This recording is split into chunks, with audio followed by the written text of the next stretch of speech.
Okay, for more on the impact of this conflict, let's go to Mathew Brodsky. Mathew is a senior fellow with the Gold Institute for International Strategy. Mathew, thanks very much for taking time to chat with us. I want to begin by this mandate, this order that came from Israel for more than 1 million people to flee northern Gaza. Clearly, that spells out trouble is coming. The ground invasion people have been waiting for days.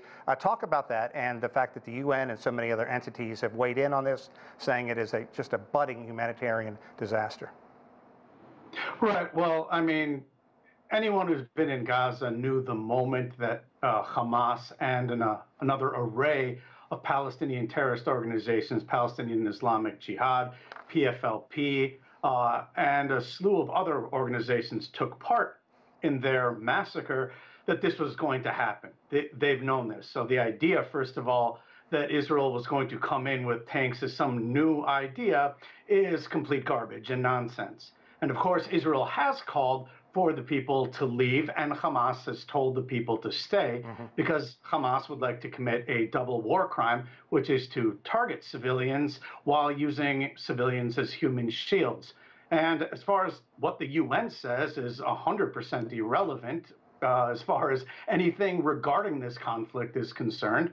You look at the situation in Lebanon, you look at the area in which apparently some journalists were killed. Let's remember that there is a United Nations force called UNIFIL that is supposed to be there since 2006 to ensure that Hezbollah and none of these type of terrorist organizations are deployed anywhere near Israel. And of course, they fail at their job 100% of the time.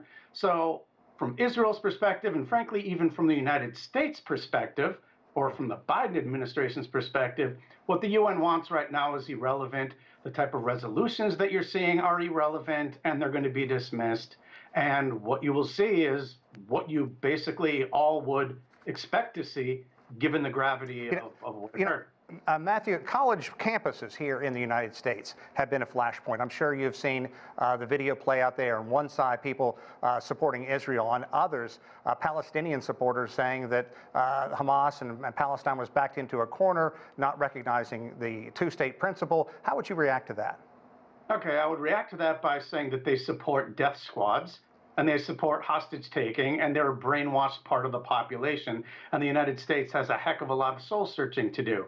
And when it comes to actually dealing with Gaza, we have to remember just even some short history, which is that Israel completely withdrew in 2005. It was handed over to Fatah.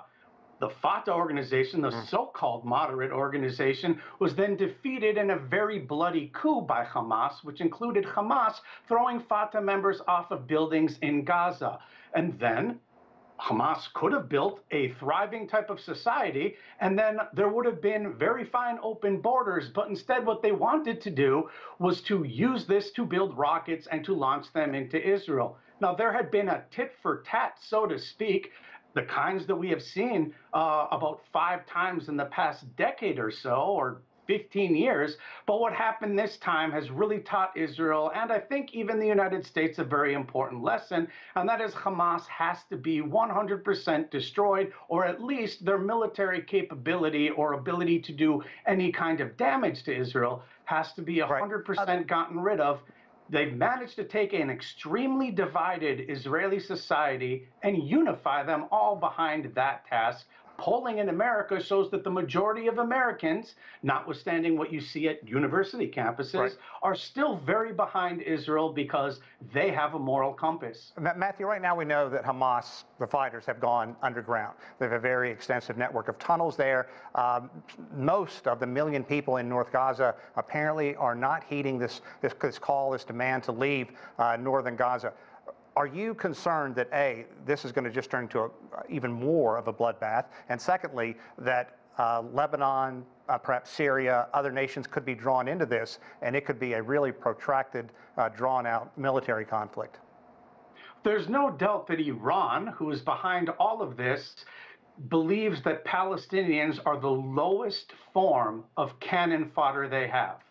because they're using Hamas right now, and they don't care about how many Palestinians are being used and will be killed in all of this. In fact, Israel is the only country, as it turns out, that cares about Palestinians' lives. It's not Egypt, who could open its borders, but they never have done that. Their border's been sealed for decades, well, since 1948. Right. When it comes to, so I don't see where this is going to go that's going to be good for Palestinians. Israel is doing what it does as a humanitarian type of war, which is better than the United States even does. They will knock on the roof to get people out. If Hamas wants to keep people and use them as human shields, then yes, war is war.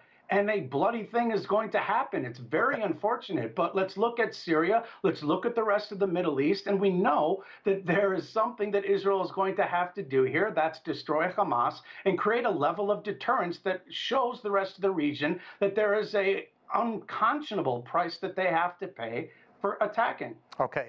Mathew Brodsky, thanks very much.